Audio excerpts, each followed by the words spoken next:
이번 시간에는 저번 시간에 이어서 이제 정부 수립으로 가는 거죠. 그러니까 50 총선거라는 게 결국 유엔 소총에서 선거 감시가 가능한 지역에서 선거를 실시한 그게 남아 있잖아요. 그래서 38도 이남 지역, 그러니까 선거 감시가 가능한 지역에서 선거를 했고 보통 평등 직접 비밀 선거인데 여기서 중요한 게 은근히 중요한 보통이라 했죠. 왜? 여성 참정권도 동시에 주어졌죠. 생각보다 우리 빠릅니다. 참정권. 우리나라 생각보다 빠르다. 그리고 문제는 이제 최초의 민주주의 선거였는데, 아무래도 남북협상파는 이게 실시간 분당이 되는 거기 때문에 당연히 참석 안 했을 거고요. 좌익 세력들도 불참을 합니다. 원래 이제 300석을 뽑는데 그 중에 이제 100석은 북한 지역에 배분되었던 거고, 200석을 이제 선출하는데, 이때 제주 4.3 사건의 여파로 두 개 선거구에서 무산되고 198명의 국회의원이 선출이 됩니다. 이들이 이제 헌법을 만드는 국회라고 해서 재헌국회를 하게 되고요. 자, 이 재헌국회에서는 국호는 대한민국 그리고 재헌헌법을 제정하게 됩니다. 7월 17일이에요. 이 재헌헌법에서는 3.1 운동으로 대한민국을 건립하여 세계 어쩌고저쩌고 나오죠. 그래서 3.1 운동 이후에 대한민국 임시정부로 넘어가는 그런 역사적인 사실들을 기록하고 그 임시정부로부터 우리가 계승했다라는 걸 이야기하는 거죠. 어떻게 보면 김구 선생님의 그 임시정부의 권력 이양의 노력이 전혀 헛되진 않았다. 라는 생각할 수 있죠. 그리고 정부 수립을 과정을 보면 이제 총선거로는 국회의원을 뽑은 거예요. 국회의원을. 뽑힌 국회의원이 이승만 대통령을 뽑는 거예요. 그래서 국민이 직접 뽑는 게 아니라 국회의원이 뽑는 거여서 이걸 간접선거를 하는 겁니다. 그리고 부통령은 이시영을 선출합니다. 그래서 미군정 종식과 함께 대한민국 정부 수립을 48년 8월 15일, 그러니까 45년 8월 15일에 우리가 해방이 되잖아요. 그리고 3년 뒤에 8월 15일에 이제 우리가 정부 수립을 하게 되고 유엔 선거 관리가 가능했던 한반도 내의 유일한 합법 정부임을 유엔으로부터 승인받게 되죠. 그래서 우리가 전통이다 이렇게 우리는 이야기를 하는 거고요. 북한은 아니 너희 약속이 다르지 않냐, 미소공동위원회에서 하기로 하지 않았냐, 너희가 약속을 어기고 유엔으로 넘겨서 간 거기 때문에 우리 인정할 수 없다 뭐 이런 거겠죠. 자, 이러는 와중에 또 무슨 일이 있었냐, 여순 순천에 이제 일이 일어난 거죠. 그래서 배경은 이제 정부가 제주 4.3 사건 진압을 위해서 여수에 주둔하고 있는 군대 명령을 내렸는데 군대 내 이제 좌익 세력들이 이 출동 반대를 하게 되고요. 특히 통일정부 수립을 이제 내세우게 되면서 무장 봉기를 하게 됩니다. 그래서 여순 순천 일대에 장악을 하면서 빨치산이라는 건 이제 원래는 이제 비정규군을 얘기하는데 우리나라는 공산주의자, 그러니까 좌익 비정규군, 그러니까 공산주의 비정규군 이렇게 보통 표현을 많이 하죠. 그래서 정부군이 미국의 군사 공문단의 협조와 화력 지원을 받아서 진압을 했고 이 과정에서 또 수많은 민간인 학살이 희생이 발생하게 되죠. 그럼 당연히 이제 이거 이후에는 10월 19일인가 당연히 8월 15일 이후겠죠, 여러분. 이승만 정권에서는 당연히 반공체제를 더 강화하려고 할 것이고 그 반공체제를 강화하는 방법으로서 국가보안법, 그다음에 국민보도연맹, 그 군대 내 좌익세력 제거 이런 것들을 실시하게 됩니다.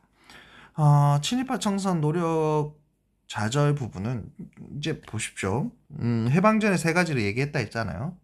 민주적 정부 수립, 두 번째는 친일파 청산, 세 번째는 토지개혁이었는데 그 중에 이제 첫 번째 하는 거죠. 그러니까 재헌국회에서는 이 친일파 청산 문제 그리고 농지개혁 문제는 반드시 해결해야 되는 문제였던 거예요. 왜냐하면 해방 전부터 약속했던 거니까.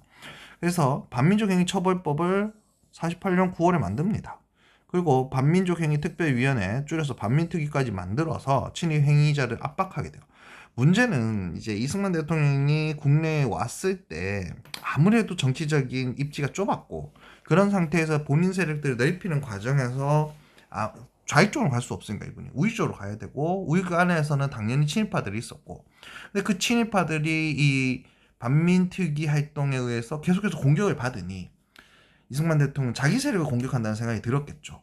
자, 그러는 와중에 국회 프락치 사건, 국회 내에 간첩이 있다 라는 이유를 가지고 경찰들이 반민특위 사무실 습격하고 반민족행위처벌법을 개정해버립니다. 그래서 기간도 축소시켜버리고 행위도 축소시켜버려요. 그리고 요게 사실은 요 사건이 49년 6월이거든요. 요때 사실 김구 선생님도 암살이 나갔어요. 아이러니하게도. 이런 상황이 되고 결국 51년 전쟁 중에는 반민족 행위 처벌법이 폐지되게 되죠. 사실 우리 역사에 있어서 이 부분은 좀 안타까운 부분이죠. 우리가 친일파 처단을 정확하게 뭐 했다는 거.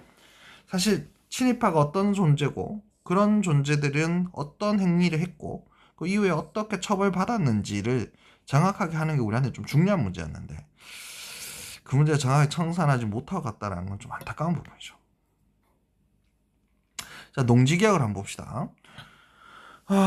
배경은 이제 농민들이 농지를 가져야 한다. 그러니까 경자 유전의 원칙입니다. 경자가 할머니 이름이 아니라 있어요. 경자 유전의 원칙. 그러니까 농사를 짓는 사람이 땅을 가져야 한다라는 원칙으로 토지 개혁을 하자라고 이미 이제 해방 전부터 이게 얘기가 됐는데 이제 농지개혁법을 49년에 제정을 하고 농지개혁을 실행을 하고요. 그리고 그 3전보입니다. 3전보 이상 가지고 있는 사람한테는 이제 그 토지를 이제 매수를 하는데 유상매입이에요. 유상매입으로 사게 되는데 이때 지가진행을 반영해서 그 사람들에게 주게 됩니다. 그러니까 유상 매입이고요. 매수, 유상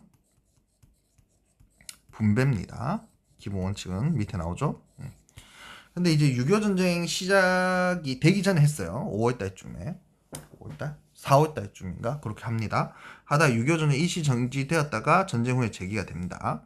그리고 한 가구당 3전보 이상의 농지 소유를 금지시켰고요. 3전보 이상의 토지에 대해서는 돈을 주고 매수를 하는 거죠. 그때 지가증권을 활용했다는 거예요. 그리고 유상 분배를 해서 이후에 나누어서 세금을 받습니다. 그 토지 대금만큼. 결과적으로는 농민 중심의 농지를 소유하게 되고 대부분 자작농 확립에 기여하게 됩니다. 그래서 사실상 지주전원제가 소멸했습니다. 그리고 농민은 자주적 경제 주체가 되고 성장하게 되고요. 농업 생산량은 당연히 증가하게 되죠. 자, 한계는 이제 지주들이 이거 미리 알고 좀 팔았다. 그래서 농지개혁 대상의 토지들이 감소했다. 그리고 사실 농지개혁이잖아요. 토지개혁이 아니잖아요. 그러니까 개혁의 대상이 사실 시작부터 좀 좁았다라는 문제가 있고요. 농민들 같은 경우에 토지 대금을 제대로 내지 못해서 분배된 땅을 다시 매각하고 소작농화된 경우도 있고요.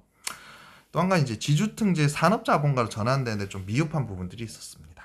네. 여기까지 할게요.